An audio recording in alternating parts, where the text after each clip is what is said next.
Bonjour à tous, j'espère que vous allez bien, c'est Faustin pour la chaîne YouTube UGK Trading, vidéo peut-être un petit peu plus courte que d'habitude car je ne suis pas dans mon bureau à Genève mais à l'étranger. Mais vous le savez, la discipline c'est important également sur YouTube, donc je garde bien évidemment le rythme. Et c'est une vidéo qui est extrêmement importante car je vais vous présenter ici les 7 pires trades et en toute transparence de membres UGK Trading. Donc des opérations de trading qui sont juste catastrophique qu'il faut impérativement éviter et ne pas faire, ne pas reproduire. J'espère vraiment que ça va vous aider. Je pense que c'est plutôt intéressant d'apprendre des erreurs des autres que d'apprendre de ses propres erreurs. En tout cas, ça fera moins mal au portefeuille. Je vous propose de vous abonner à la chaîne YouTube si ce n'est pas déjà fait. Posez-moi toutes vos questions dans les commentaires.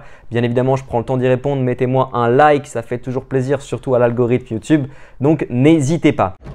Découvrez votre programme avec IG, partenaire officiel du GK Trading. Allez, je vous présente tout de suite la première erreur, surtout le premier pire trade qui a été effectué par un membre UGK Trading. J'ai noté ici, donc c'est l'ouverture d'un trade sur un CFD indice, donc c'était sur le CAC 40 CFD à 17 h le vendredi.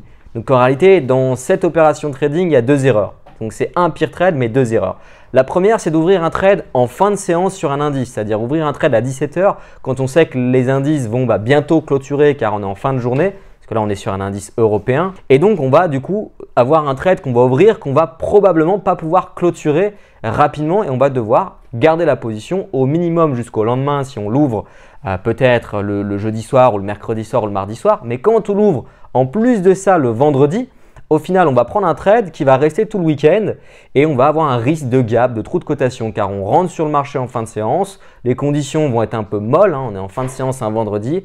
Et si on a mis un stop loss, le stop loss sera potentiellement pas respecté car on peut avoir un risque de trou de cotation selon ce qui se passe le week-end, des événements qu'on ne maîtrise pas forcément. Et donc, on se dit, je vais risquer 1% par trade par rapport à mon capital. Au final, j'ai le stop loss, mais mon stop loss peut très bien ne pas être respecté. Je me répète, mais c'est super risqué. C'est le risque de gap et surtout de rentrer un vendredi quand les professionnels vont clôturer leur position justement pour être tranquille le week-end. Et ils vont accepter aussi bien leurs pertes que leurs gains. C'est ce que je répète à chaque fois. Le vendredi, vous pouvez également prendre vos pertes. Vous n'allez pas forcément prendre que vos gains. Si vous avez un trade en perte le vendredi sur du day trading très court terme, n'hésitez pas à le fermer si ça respecte votre méthodologie, votre façon de trader. Donc ça, vraiment un trade catastrophique à ne surtout pas reproduire. Ensuite, j'ai un deuxième trade qui me gêne beaucoup. C'est un short en 1 minute. Donc jouer la baisse en 1 minute. Chaque bougie représente 1 minute de prix. Et ça, c'était sur un indice. Donc vendre les indices, jouer la baisse sur les indices sans respecter le reste de la méthode bien entendu. Alors déjà, la première chose, c'est trader en 1 minute. Ce n'est pas ce qu'il y a de plus facile, surtout pour un débutant parce que plus on est sur des unités de temps courte, moins c'est fiable. Plus on est sur des unités de temps importantes, mieux c'est de mon point de vue. On aura moins de bruit, ce sera plus intéressant. Et surtout, là, jouer la baisse sur un indice, quand on regarde à quoi ressemble le DAX, c'est très haussier, le SP500 et la plupart des indices. Et surtout, comment sont structurés ces indices. On a les entreprises les plus performantes dans les indices. Ça veut dire que lorsqu'une entreprise n'est plus intéressante, il y a un rebalancement qui se fait, une nouvelle entreprise qui est ajoutée. Donc, ça n'a pas de sens pour moi de jouer la baisse. C'est contre-structure d'une certaine manière. Et donc, là, c'est vraiment quelque chose qui est pas intéressant. Déjà, 1 minute, c'est pas top pour un débutant. Et jouer la baisse sur un indice, pour moi, je ne le recommande pas. Après, il y a les très bons traders qui arriveront à jouer la baisse sur les indices. Moi, je préfère ne pas le faire. Ensuite, il y a un troisième trade qui est arrivé il n'y a pas si longtemps que ça. C'est une erreur par un étudiant UGK Trading. Pour autant, je le répète à chaque fois, je mets les règles, mais on a tendance à faire ces erreurs, même si on vous dit quoi faire. Ça, c'est normal quand on débute, moi le premier d'ailleurs.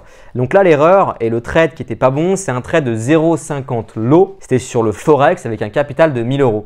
Donc là, tout simplement, un effet de levier effectif sur la position, beaucoup trop important. Donc un gros problème de gestion de risque. Donc même si le trade avait été gagnant, et je crois que c'était le cas d'ailleurs, au final, ça me gêne parce qu'on gagne une somme beaucoup trop importante par rapport à son capital. Donc les pertes seraient également très importantes. Donc il n'y a pas une bonne gestion en ce sens. En l'occurrence, 0,50 lot, c'est une position tout simplement à 50 000 € si on est sur l'euro-dollar avec un compte de 1 000 €. Donc vous voyez qu'il y a quand même un effet de levier important. Si vous avez un compte de 1 000 €, vous pouvez prendre des positions en volume peut-être jusqu'à 5 000, c'est-à-dire un effet de levier effectif de 5. Vous avez 1 000 €. Vous prenez un trade de 5 000. Vous avez 10 000, vous prenez un trade de 50 000. Mais là, avec 1 000 €, prendre 0,50 lot, donc 50 000 en volume sur l'euro-dollar, c'est beaucoup trop. Donc ça, grosse erreur à ne surtout pas reproduire. Donc un trade qui n'est pas du tout intéressant. Ensuite, le quatrième point que je voulais vous donner, donc ça, encore une fois, un trade catastrophique selon moi, et ça arrive très régulièrement, même chez certains traders qui sont plutôt bons, c'est la modification du stop loss en cours de route. J'ai un étudiant qui avait pris un trade, il a mis son stop loss, son take profit, il a respecté le ratio, respecté la méthode, tout était parfait. Mais à partir du moment où le trade s'est mal déroulé, le prix s'est donc rapproché du stop loss, il a décidé de changer son stop loss et de l'abaisser vers le bas. Donc ça, c'est encore une fois une erreur catastrophique, c'est de la psychologie. Et donc au final, derrière, en faisant ça, vous ne gagnerez jamais en trading car vous n'allez pas pouvoir analyser vos trades. Si à chaque fois vous clôturez des petits gains et que vous laissez les pertes courir, voilà, ça ne marche pas, tout simplement. Ensuite, le cinquième pire trade que j'ai vu, je le lis, ouverture d'un trade 5 minutes avant une statistique. Alors là, c'est surtout des personnes qui font pas trop attention, qui ont envie de beaucoup cliquer. Ça arrive très régulièrement. Ça veut dire qu'on va avoir notre stratégie avec notre analyse technique, la lecture des graphiques, les niveaux de polarité, les supports, les résistances, la méthodologie. D'ailleurs, peu importe la méthodologie, on se dit tout est parfait et on ne regarde pas le calendrier économique. 5 minutes après, on a une grosse stat, une stat 3 étoiles qu'on peut retrouver notamment sur Investing. Et tout simplement derrière, ça ne fonctionne pas. Notre analyse technique ne fonctionne pas car une statistique forte va emmener le marché dans un sens ou dans l'autre sans aucune compréhension. Même les professionnels ne savent pas dans quel sens le marché va aller avec une stat à très court terme. Il y a énormément de bazar. Bien évidemment, ça donne des informations sur la tendance, on va dire plus long terme. Par exemple, les stats sur les taux d'intérêt et autres grosses statistiques, mais à court terme, ça met simplement du bazar sur les marchés. Donc là, au final, ça partait bien, mais on ne prend pas en considération le calendrier économique. Et derrière, on n'arrive pas à gagner de l'argent. Donc ça, vraiment à éviter. Ensuite, on a le sixième type de trade qui est vraiment à bannir. Et c'est une erreur fatale, c'est la martingale. Ça, je le vois un petit peu moins souvent, mais j'arrive de temps en temps, lorsque j'ai des personnes au téléphone, à comprendre qu'ils travaillent le trading sous forme de martingale. Je m'explique. Ça veut dire qu'ils vont tout simplement prendre un trade sur l'euro-dollar qui ne se passe pas très bien, par exemple avec 0,10 lot.